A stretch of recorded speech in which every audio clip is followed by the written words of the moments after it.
cellphone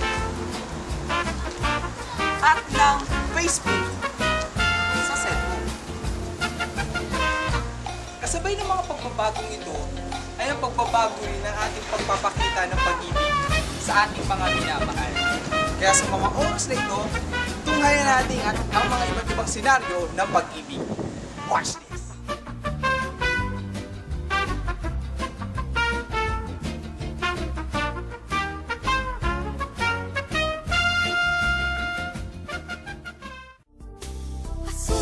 Suliyak ka, kunwari patingin-tingin sa akin, di maintindihan ang ibig mong sabihin.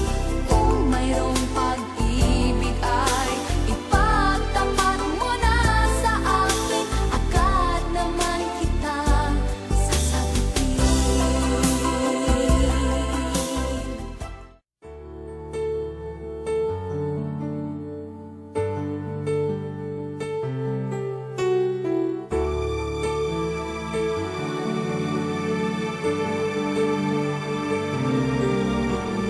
Ang pag-ibig ko'y tanging ikaw lamang. Ang puso kong ito ay para lang sa'yo. Magpakailan may hindi magbabago. Magpahanggang wakas, mananatili ka sa puso. Oh, tama ako, di ba? Grabe talaga mga kabataan ngayon.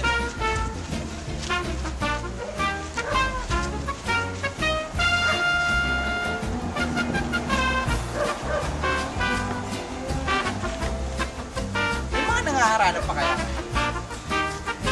So, mapapanood nyo, tunghayan naman natin yung mga klase ng pandiligaw noong unang panahon. Watch this.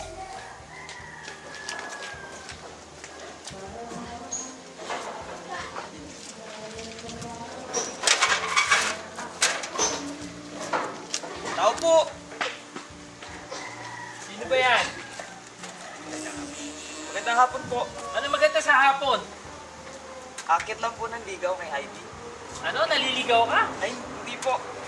Akit lang po sana ng ligaw. Ah, okay. Halika, tuloy ka. Aakit ka ba ng ligaw? Po, ano yan? Sabi ko, aakit ka ng ligaw. Oo. Eh, hindi ko alam kung anong pangalan mo. Sigal po. Ah, Ezekiel. Maganda ba naman ang plano mo sa aking anak? Oo. Okay, mag-isip-isip ka. Dahil patalim ng patalim itong aking ita.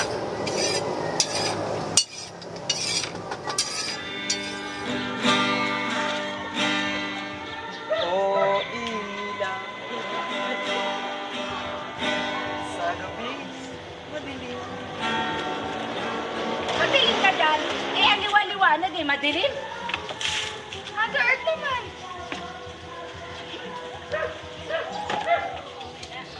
Uy, pagod ka na, no? Hindi mas mukha ka pa kapagod sa akin eh. Bakit naman? Kasi panay yung takbo ko sa isip ko. Sus. Oh, ito pa. Tapusin mo yan ha. Kailangan ko yan ngayong araw na ito. Ayan, ang dami mo ng pawis.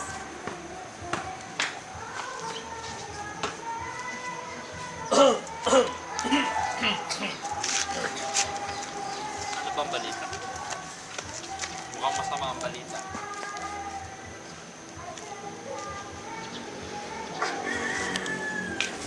Pero posible pa kayang ibalik yung mga ganong klase ng pagpapakita ng pagmamahal?